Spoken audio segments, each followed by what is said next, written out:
One piece of smart technology could help solve a murder mystery in Arkansas. Two Pine Bluff teens are in jail tonight facing murder charges. Police say they are in custody in connection to the shooting death of two 17-year-olds. It was a bizarre story in Russellville, Arkansas today. A man who reportedly quit his job over low pay went on a shooting spree with two handguns. Tributes are pouring in for Ann Presley. The Little Rock TV anchorwoman died over the weekend. A suspect in the deadly Fayetteville shooting on New Year's Day in court this morning. A Little Rock mother is pleading for help tonight. She is asking anyone. Thanks for listening to Strictly Homicide, an Arkansas true crime podcast covering lesser-known cases out of the natural state.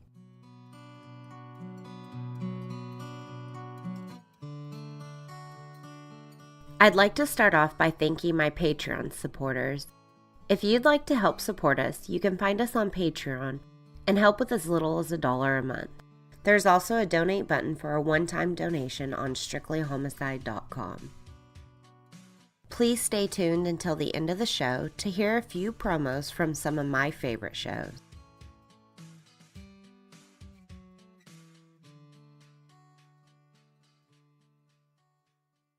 Warning: Strictly Homicide covers cases that include sexual assault, violence, and homicide. Episodes may contain explicit language and are not suitable for young ears.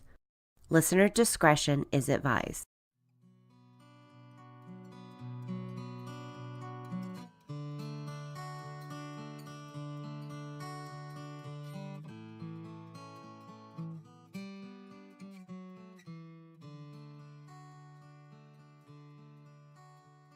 Hey y'all, thanks for being so patient with me. Things have been really busy for us recently, and when I did finally get episode 20 recorded and edited, I realized right before posting it that I had made a huge mistake. I planned to only record the parts that I messed up, but apparently I'm cursed and my external hard drive with the episode on it crashed. Since I had to mail it off to a very expensive data recovery company, I had to re-record this whole episode. One more thing before I get into the case. I want to tell y'all about an upcoming event that I think all true crime listeners would enjoy. This July, there will be a convention in Chicago for true crime podcasts, the True Crime Podcast Festival. There are already a ton of podcasts registered for the event, like Trace Evidence, The Hidden Staircase, Corpus Delicti, All Crime No Cattle, Southern Fried True Crime, Nature vs. Narcissism, Ignorance Was Bliss, myself, and so many more. Check out their website for more information, www.tcpf2019.com. That's True Crime Podcast Festival 2019. Tickets are already on sale, so you can get yours, and I'll see you this July in Chicago.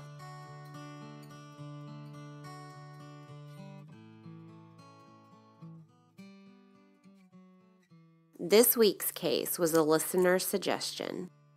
It was actually the suggestion that encouraged me to cover the cases from the 2017 rushed executions. One of the prosecutors who worked on this case sent me an email suggesting that I cover the case of Ledell Lee. After I read her email, I knew I had to cover this case. But the more research I did, the more I saw about the other 7 inmates that were scheduled to be executed in April 2017. This case takes place in Jacksonville, Arkansas, about 15 miles northeast of Little Rock. The population was just over 28,000 in 2010. In the late 1800s, a landowner named Nicholas Jackson deeded his land for the railroad right-of-way. So when the city was incorporated in 1941, they gave it the name of Jacksonville, named after Mr. Jackson. During that same year, they began construction on the Arkansas Ordnance Plant, also known as the AOP, which was the primary facility for the development of fuses and detonators that were used during World War II. When the war ended, they ceased operations and the land was sold. The Little Rock Air Force Base, which is actually located in Jacksonville, was built on portions of this land. You've heard of dry counties before. You know, counties where alcohol sales are prohibited. While researching this area, I discovered that Jacksonville, and just a warning, I hate this word as much as any other person, is a moist county. What this means is alcohol sales can be made here, but not in stores, only in restaurants that carry a special permit. Since 1927, the schools in Jacksonville were part of the Pulaski County Special School District, one of the largest districts in the state. In 2008, some of the schools wanted to split from the district, so a measure was submitted and approved by the school board. A petition was started and signed by more than 2,000 residents. The Board of Education then ordered an election to allow some of the schools to form their own district. On September 16, 2014, 3,672 voted for and 202 voted against. And on July 1, 2016, Jacksonville North Pulaski School District was formed, consisting of 7 elementary schools, 1 middle school, and 1 high school. On June 21, 1985, Kimberly and Neil Allen welcomed a baby boy named Christopher. This boy would move to Conway after high school and then audition for American Idol in Louisville, Kentucky, making it to Hollywood and then winning Season 8 of American Idol. Chris Allen isn't the only notable person from Jacksonville. This list also contains pitcher for the White Sox, Grady Atkins, Clinton McDonald, a defensive tackle for Tampa Bay and formerly of the Seahawks, making him a Super Bowl champion. Other notable football players include Dan, aka Danimal, a retired NFL defensive tackle for the Chicago Bears. He was also inducted into the Pro Football Hall of Fame in 2002. Demetrius Harris, a tight end for the Chiefs, and Robert Thomas, who played for the Cowboys as the lead blocker for Emmitt Smith.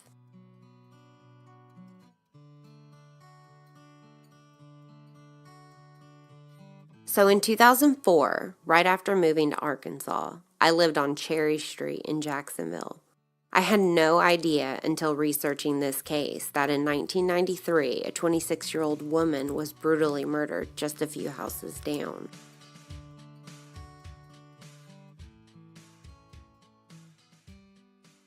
The case of Ledell Lee is part 3 of the Rushed Execution series.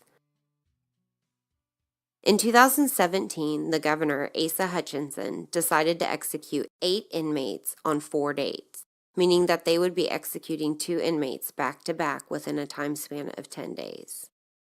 To date, since 1976, when the death penalty was reinstated, Arkansas has executed 31 inmates.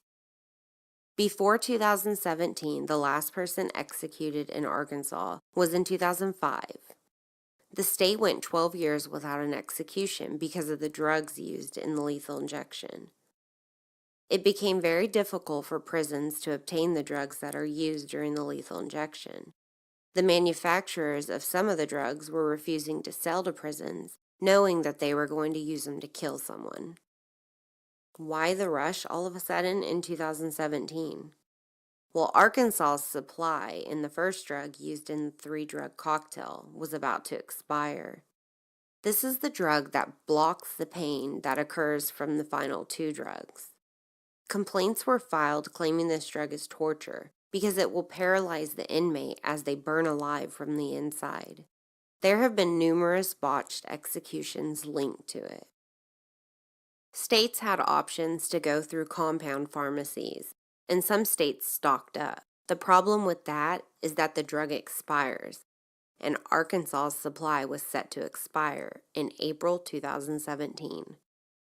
This leads us to episode 20, where I discuss the case of Ledell Lee, who was scheduled to be executed on April 20th, 2017. In the late 80s and early 90s, Jacksonville, Arkansas incurred one too many rapes and murders. There was at least 5 women in the Sunnyside area of Jacksonville that were raped and some killed, all ranging from age 17 to 70. In 1989, Christine Lewis, the daughter of Jacksonville's first black alderman, was home with her 3-year-old son when a man broke into her home, raped, beat, and strangled her while her son watched. The man dumped Christine's body in a closet of an abandoned house. On the night of November 27th in 1990, a 17-year-old female was abducted from her sister's home. She was taken into the woods behind the house and raped. Her attacker prevented her from seeing his face, but she was able to identify him as a tall black man. The victim went to the hospital where a rape kit was performed. They also combed the victim's clothes for hair. The evidence was then submitted to the Arkansas State Crime Lab and stored away. Police officers arrived at the home 2 days later to collect fingerprints from inside and outside of the house. The evidence was submitted to the Arkansas State Crime Lab, where it was also stored away, while the investigation went inactive.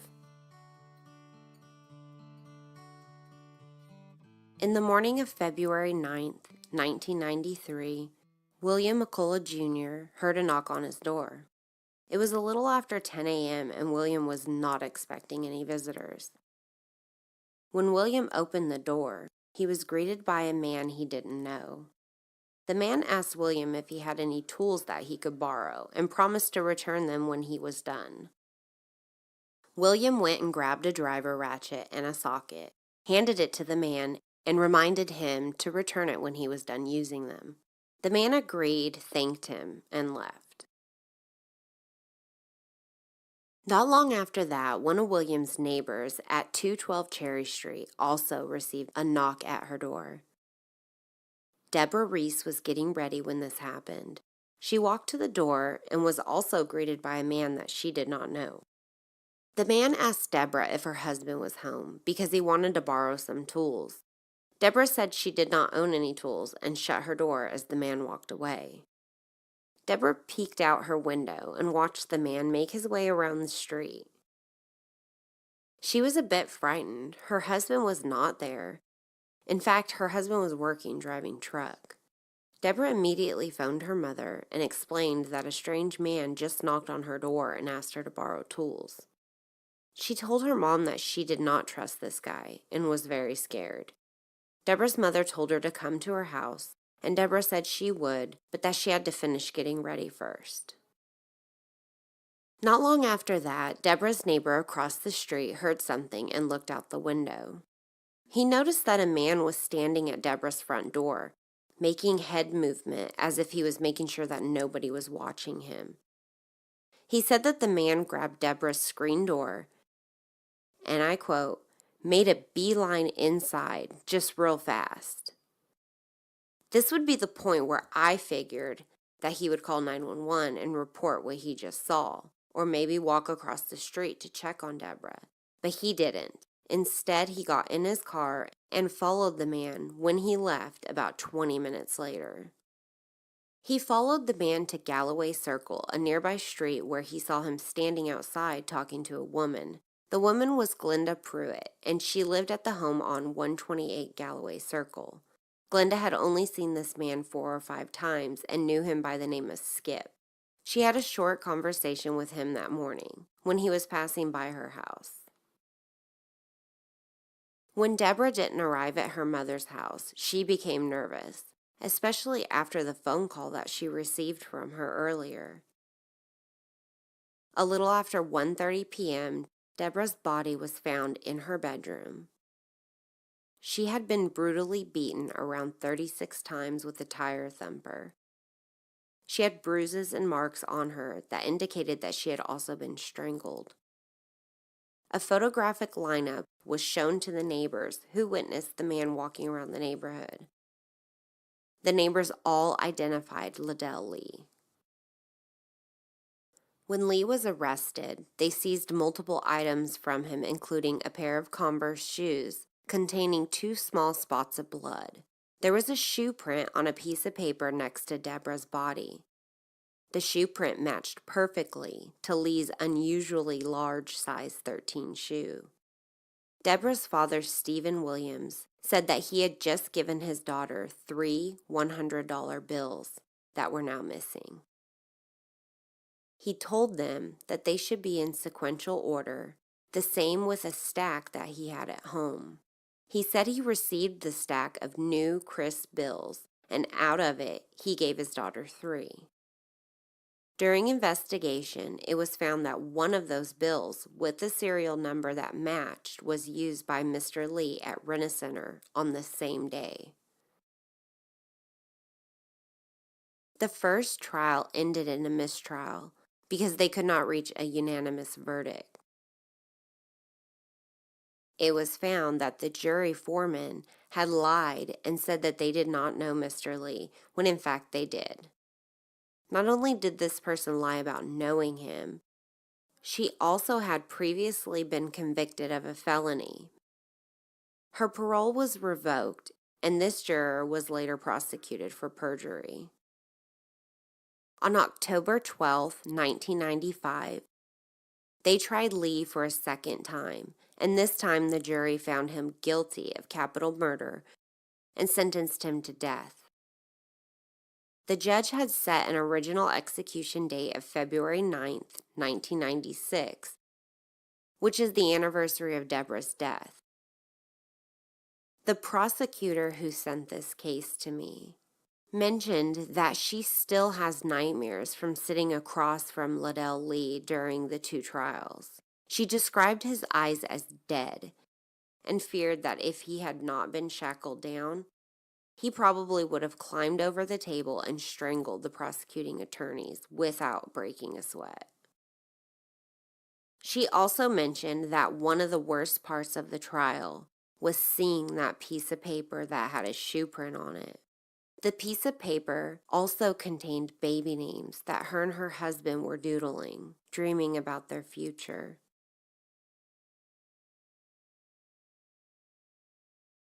During the time that Lee was awaiting trial for Deborah's case, he became the suspect of multiple rapes and murders that occurred in the same area. Lee was also tried for the rape and murder of Christine Lewis.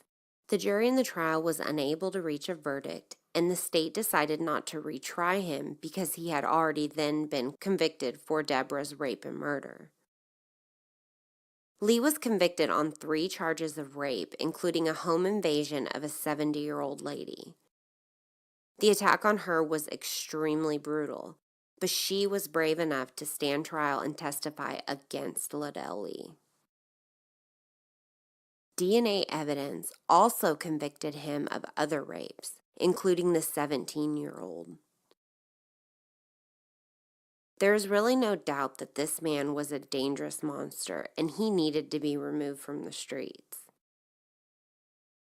But Lee continued to appeal the conviction multiple times, avoiding execution for 22 years, up until his scheduled execution date of April 20th, 2017.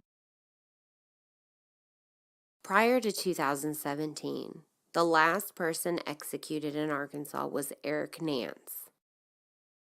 The court ran into numerous challenges during the years between 2005 and 2017, due to the opponents arguing that the lethal injection violated the Constitution. Lee requested communion for his last meal, which was a bread wafer and a small amount of wine. Since this was not a full meal, the DOC offered to provide a meal on his behalf to the rest of the prison population. Lee declined. He also declined to make a final statement. Last minute, Lee's execution was placed on hold for a little over an hour, but Arkansas won a victory when the state Supreme Court threw out a restraining order that a Pulaski County judge had placed on Arkansas's use of one of the drugs used in the lethal injection, because a pharmaceutical company claimed that the Arkansas DOC duped them into providing the drug.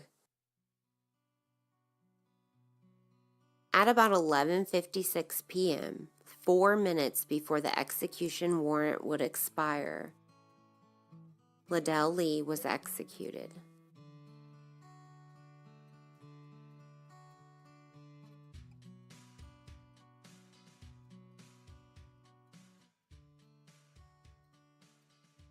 I want to say thank you again to my listener for recommending this case.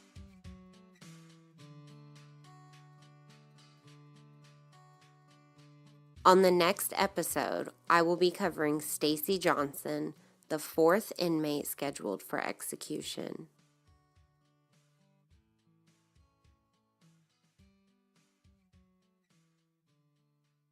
Remember to stay tuned to hear some promos from some of my favorite podcasts, including California True Crime, Hoosier Homicide, and the Asian Madness podcast. Strictly Homicide is written, hosted, and produced by me, Nikki T. The original music is done by Mr. T. No, not that one. My Mr. T. If you are a fan of the show, please make sure you are subscribed on iTunes and please rate and review the show. You can also find us on Patreon where you can support the show for as little as $1 a month. If there is a case that you would like to discuss, or if you have any comments, corrections, or suggestions, send us an email at strictlyhomicide@yahoo.com or on social media. You can find us on most social media sites by searching Strictly Homicide Podcast and on Twitter as @StrictlyHMICIDE. That's Strictly Homicide with no O. You can also visit our website, strictlyhomicide.com. Stick around to hear a few promos from some of the best podcasts around, and until next time, y'all stay safe, especially you, Arkansas. California has the largest population in the United States and the site of some of the most famous true crime cases in history. But there's more than meets the eye to the crime in California. Join Sean, Jessica, and Charles on the California True Crime Podcast as they cover crime both infamous and overlooked from around our state, while looking at the deeper history that goes beyond beaches and movie stars.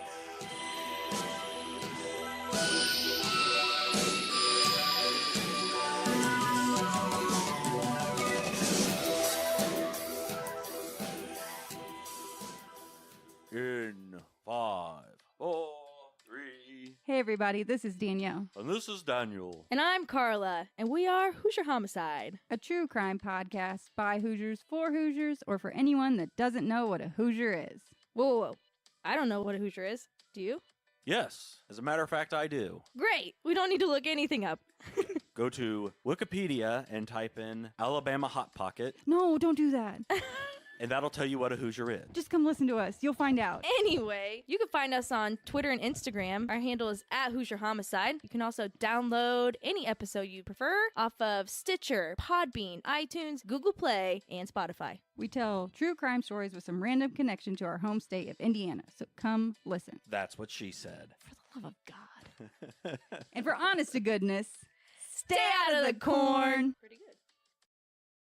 Do you like true crime, mysteries, or urban legends, and maybe anything along the lines of weird? If your answer is yes, please give the Asian Madness podcast a go, where I cover all of the topics mentioned above, but from the Asian continent. Podcast is now available on iTunes, Stitcher, Google Play, and wherever you listen to podcasts.